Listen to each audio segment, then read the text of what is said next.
Goondiwindi Farm and Town Tour. So we've been picked up in the van. We're going to go check out Goondiwindi and the cotton industry. Yeah, I'm Faye. I work for the Cotton family.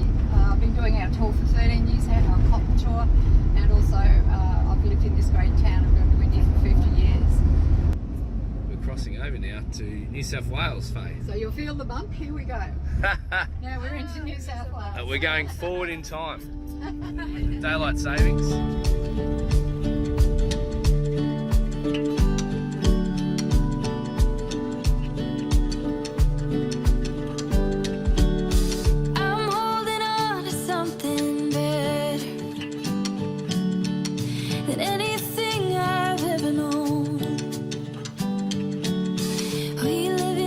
The dam here is 6 metres from where we are to the top of the bank. So this is your deepest point and shallows in the bank.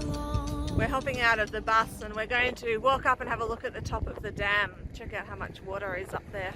You can see the challenges our farmers face. This is normally full to the brim with water, but in severe drought, they're having to push the limits with maximising return from their crops using the available water. It's a battle every day and they're doing it in a number of different ways. So we can hold approximately 1,500 megalitres. This is all laser leveled, and every couple of years they redo it. It's got a gradual slope down to this back corner, so all the water naturally just flows across, gravity fed, across the fields, watering the crops.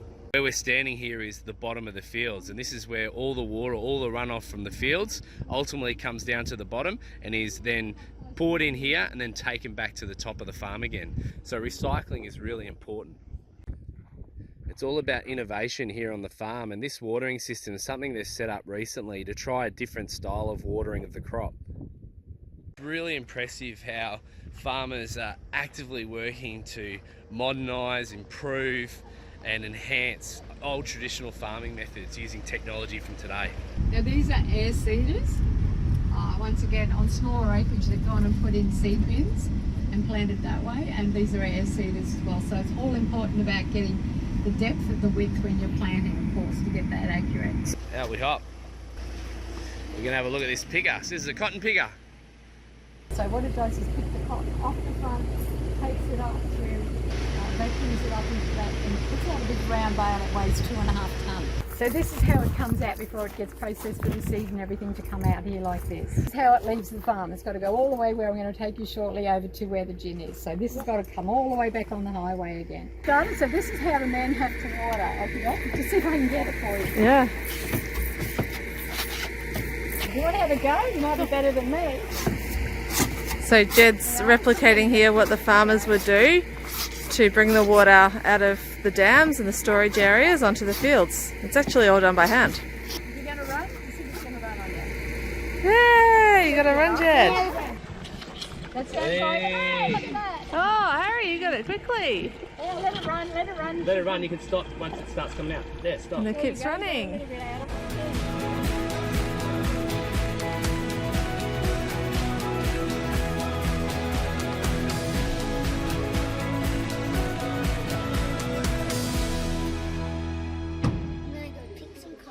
We've gone out and we've learned all about the groundwork out on the farm and what has to happen to grow the plants, but what we're now learning about is what actually happens and how we get those t-shirts.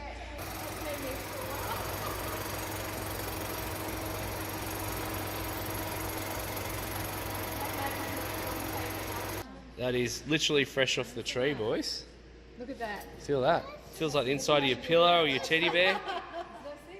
Now this is classic. This is the class of the cotton here. So this is class number 1. This is your high quality. This is number 4. So that's where your t-shirts come from, and your undies and your towels and everything. It's amazing.